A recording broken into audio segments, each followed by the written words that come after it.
ఓం శ్రీ గురుభ్యో నమ. ఓం శ్రీ మాత్రే నమ. ఈరోజు మనం శ్రీ లలితా సహస్రనామ స్తోత్రంలోని 937వ నామం గురించి తెలుసుకోబోతున్నాం. ఈ నామం అమ్మవారిని విరాగిణి అని కీర్తిస్తుంది. ఈ నామానికి మంత్రస్వరూపం శ్రీ విరాగిణ్యై నమః. మనం ఇంతకు ముందు నామాలలో అమ్మవారిని విశ్వమాత అని, జగద్ధాత్రి అని, విశాలాక్షి అని కీర్తించుకున్నాం. అంటే అమ్మవారు సృష్టికర్తగాను, పోషణకర్తగాను, జీవుల యొక్క సకల కార్యములకు సాక్షిగా ఉండే మహాశక్తి స్వరూపంగాను మనం కీర్తించుకున్నాం.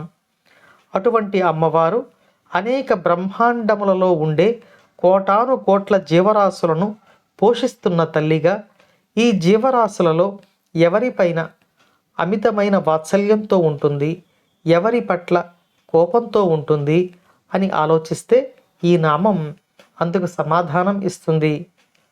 ఈ నామంలో అమ్మవారు విరాగిణి అని వసిన్యాది వాగ్దేవతల చేత కీర్తించబడుతున్నారు.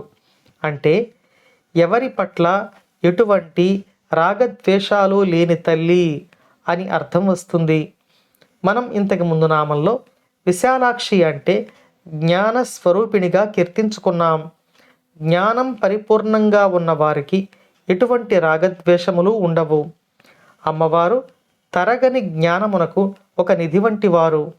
కాబట్టి ఈ నామంలో ఇంతటి ప్రపంచాన్ని సృష్టిస్తూ పరిపాలిస్తూ ఉన్న శ్రీ లలితా పరమేశ్వరి ఎటువంటి రాగద్వేషాలు లేకుండా కేవలం పరమేశ్వరుని యొక్క ఆజ్ఞానుసారం తన యొక్క కార్యములను నిర్వర్తిస్తున్నారు అని ఈ నామం మనకు తెలియజేస్తుంది.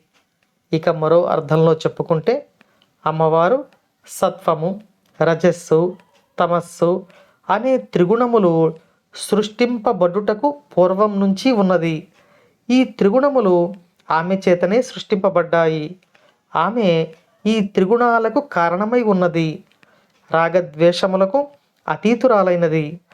అమ్మవారు ఎటువంటి గుణములు లేని నిర్గుణ అని ఇంతకు ముందు నామాలలో మనం కీర్తించుకున్నాం. కాబట్టి ఎటువంటి గుణములు లేని అమ్మవారు ఈ నామంలో విరాగిణి అనే స్వరూపంలో వసిన్యాది వాగ్దేవతల చేత కీర్తించబడుతున్నారు. అమ్మవారి అనుగ్రహం మనపై ఎల్లవేళలా ఉండాలని కోరుకుంటూ ఓం శ్రీమాత్రే నమః.